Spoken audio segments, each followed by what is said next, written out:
오늘의 말씀은 사사기 5장 1절에서 18절까지의 말씀입니다.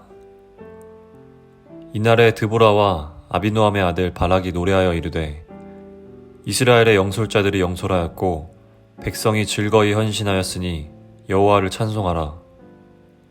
너희 왕들아 들으라. 통치자들아 귀를 기울이라. 나 곧 내가 여호와를 노래할 것이요 이스라엘의 하나님 여호와를 찬송하리로다.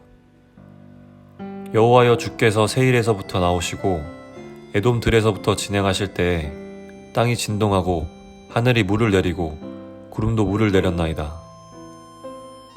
산들이 여호와 앞에서 진동하니 저 신의 산도 이스라엘의 하나님 여호와 앞에서 진동하였도다. 아낫의 아들 삼갈의 날에 또는 야엘의 날에는 대로가 비었고 길에 행인들은 오솔길로 다녔도다. 이스라엘에는 마을 사람들이 그쳤으니 나 드보라가 일어나 이스라엘의 어머니가 되기까지 그쳤도다. 무리가 새 신들을 택하였으므로 그때의 전쟁이 성문에 이르렀으나 이스라엘의 4만 명 중에 방패와 창이 보였던가. 내 마음이 이스라엘의 방백을 사모함은 그들이 백성 중에서 즐거이 헌신하였음이니 여호와를 찬송하라. 흰 나귀를 탄 자들, 양탄 자에 앉은 자들, 길에 행하는 자들아 전파할지어다.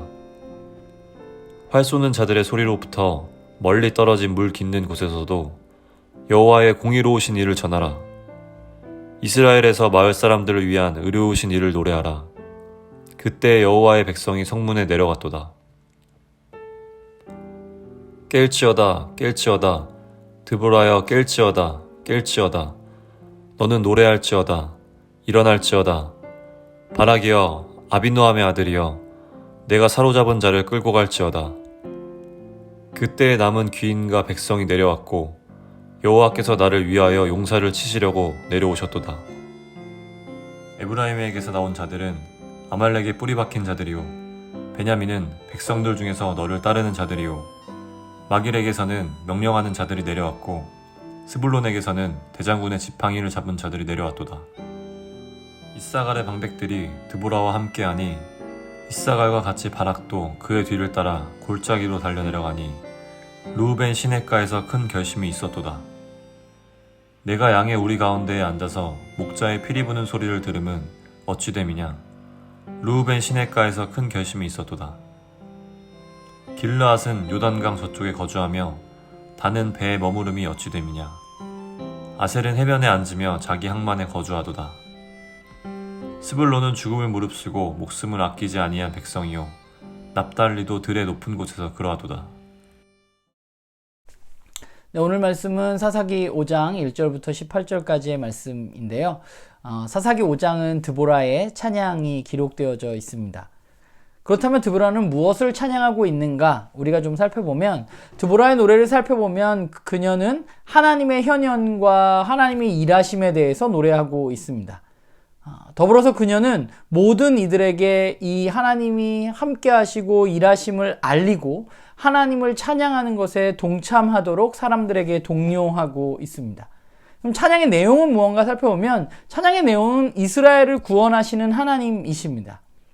이스라엘의 상황은 어떠한가 살펴보면 오늘 본문에 보면 이스라엘의 상황에 대해서 상갈의 날과 야엘의 날에 대로가 비고 행인이 오솔길로 다니는 상황이라고 말하고 있어요. 그리고 더불어 용사가 끊어졌다고 말하고 있는데 이 말은 뭐냐면 그러니까 대로가 비어있고 오솔길로 다닌다는 얘기는 이스라엘 상황이 좋지 않다는 것을 우리들에게 이야기해주고 있는 것이죠. 그들의 지금 상황이 작은 길로밖에 다닐 수 없는 그런 상황, 그들을 구원할 용사가 나타나지 않는 상황이 그들에게 벌어지고 있다는 것입니다. 그럼 왜 그들은 그렇게 되었는가? 그것은 그들이 하나님이 아닌 새로운 신, 즉 이방의 신을 섬겼기 때문입니다. 이스라엘은 하나님을 섬겨야 했지만 새로운 신을 섬겼고 결국 그들에게 그 결과로 전쟁이 닥치게 된 거죠. 그런데 그들에게 그 전쟁에서 자신들을 구원할 용사가 없었습니다. 그래서 드보라가 일어나게 되었고 그리고 하나님이 일하시게 되었죠. 그리고 하나님이 그들을 구원하셨습니다. 이게 오늘 드보라의 찬양의 내용입니다. 하나님의 일하심으로 이스라엘 민족이 구원받았다는 것입니다. 근데 오늘 드보라의 찬양에서 생각하지 않았던 내용이 기록되어져 있는데요. 그게 뭐냐 하면 이 전쟁에 참여한 지파와 참여하지 않은 지파에 대해서 드보라가 이 찬양에서 말하고 있다는 것이죠. 드보라와 바락이 일어나자 이스라엘의 12지파 중에 여러 지파가 일어나서 이 전쟁에 참여하고 도왔습니다. 참여한 지파는 에브라임, 베냐민, 마길은 므낫세의 큰아들인데 마길, 스불론, 이사갈, 납달리 등이 참여했습니다. 그런데 르우벤, 길르앗, 단, 아셀은 참여하지 않았습니다. 심지어 이름이 거론되지 않은 지파들도 있어요. 그럼 왜 이 민족들은 참여하지 않았는가? 오늘 본문을 살펴보면 그들에 대한 이야기를 쭉 참여하지 않은 지파들의 이야기를 보면요. 물과 관련이 있어요. 그 지파에 대한 이야기. 그리고 거주하다는 말이 반복되어서 사용되어지고 있습니다. 그러니까 참여하지 않은 지파들은 하솔의 공격에 전혀 피해를 받지 않는 지파들이었고 또한 그들은 물 옆에 항상 있었기 때문에 바다나 호수 옆에 있었기 때문에 그들은 풍요로운 삶을 살기에 거기에 거주하는 그런 풍요로운 삶을 사는 그런 민족들이었습니다. 오늘 15절 16절에 나온 르우벤이 시냇가에서 큰 결심이 있었다고 말하는 것은 뭔가 결심을 했다는 게 아니라 이 말이 무슨 의미냐면 그들이 르우벤 지파가 전쟁에 참여할까 말까에 대해서 굉장히 고민했다는 얘기예요. 그런데 그들이 참여하지 않은 거죠. 고민은 많이 했는데 그들은 참여하지 않았습니다. 왜냐하면 굳이 그들이 이 전쟁에 참여할 이유가 없었기 때문이에요. 자신들에게 이익되는 것이 없었기 때문에. 그런데 오늘 노래에서 드보라는 전쟁에 참여하지 않은 지파들에 대해서 비난을 하고 있습니다. 그런 생각을 해보게 되는 것 같아요. 하나님을 찬양하는 노래 가운데 왜 그러면 전쟁에 참여하지 않은 사람들에 대한 비난의 이야기가 기록되어진 것일까? 그것은 이 문제가 가나안 땅에서 이스라엘에게 중요했기 때문입니다. 그들에게는 왕이 없었고 하나님을 섬기는 연합 공동체로서 그들은 살아가고 있었습니다.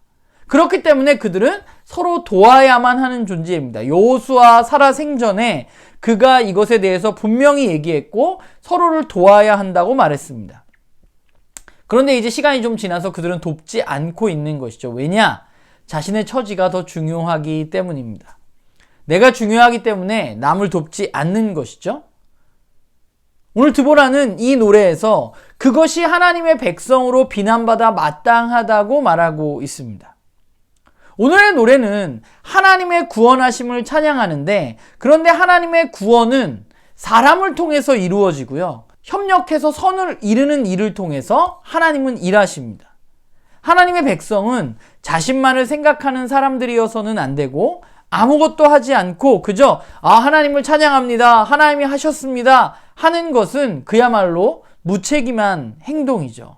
그건 하나님의 백성의 올바른 삶의 태도가 아닙니다. 하나님은 함께하는 이들을 통해서 일하십니다. 그렇기 때문에 참여하지 않은 자들이 비판받아 마땅한 것이죠. 본문을 보면서 하나님은 하나님의 백성의 어려움을 돌보시고 그들을 구원하신 분임이 분명합니다. 용사가 없는 시대에 큰 길이 아니라 골목으로 다닐 수밖에 없는 그 상황에서 하나님은 그들을 도우시고 구원하셨습니다. 하나님은 찬양받으시기에 너무 마땅하신 분이시죠. 그런데 하나님의 구원이 이루어지기 위해서는 하나님의 말씀을 믿고 그 일에 목숨 걸고 참여하는 이들이 있어야 합니다. 왜냐하면 하나님이 그들을 통해서 일하시기 때문입니다. 그런데 오늘 본문에 그 일에 동참하지 않은 사람들이 있습니다. 앞에서도 이 얘기했지만 나의 평안과 나의 안녕을 생각하면서 하나님의 일에 참여하지 않고 뒷전이었던 사람들이 있는 것이죠. 그러면 그들에게 이 전쟁이 이미 끝이 났고 하나님이 하셔서 전쟁에서 이스라엘 민족이 구원받았으니까 그들이 하나님을 찬양합니다. 하나님이 이런 일을 하셨습니다. 라고 노래하면 끝인가? 그게 아니라는 거예요.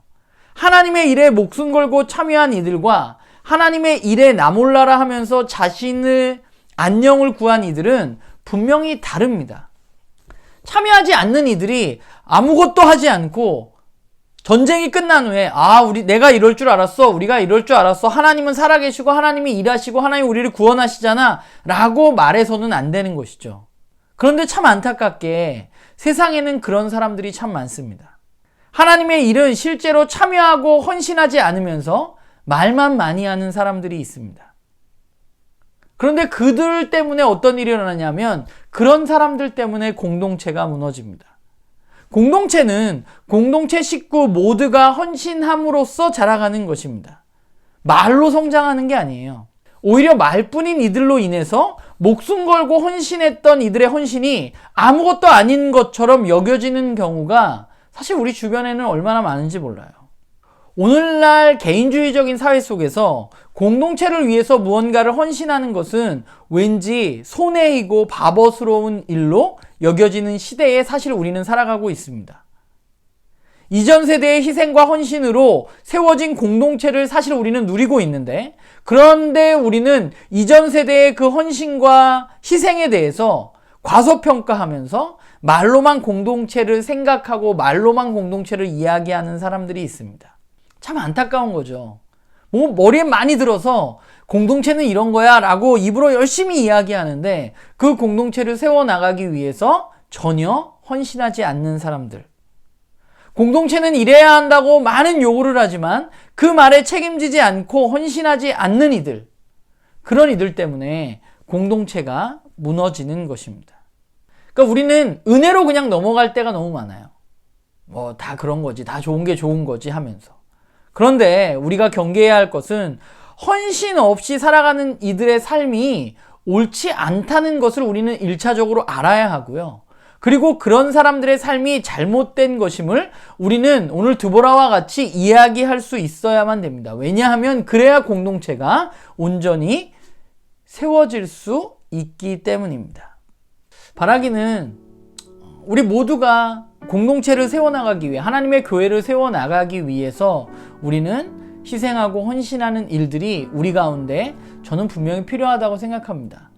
내 것을 포기하지 않고 자라갈 수 없는 것 같다는 생각이 제가 나이가 들면 들수록 드는 것 같아요. 물론 제가 리더로서 가장 많이 섬기는 본을 보여야 하겠지만 우리 나눔교회 식구들도 서로가 서로에게 격려가 되고 또 남이 목숨 걸고 헌신하는 것을 그냥 바라보고 뒷전대는 사람이 되지 않고 우리가 함께 정말 이 공동체를 온전한 하나님의 공동체로 세워나가는 일에 동참하기를 바라고, 지금까지 잘해주고 계신데 우리 앞으로 주님 오시는 그날까지 그 일에 헌신하는 그런 우리 모두가 되기를 주님의 이름으로 부탁을 드립니다.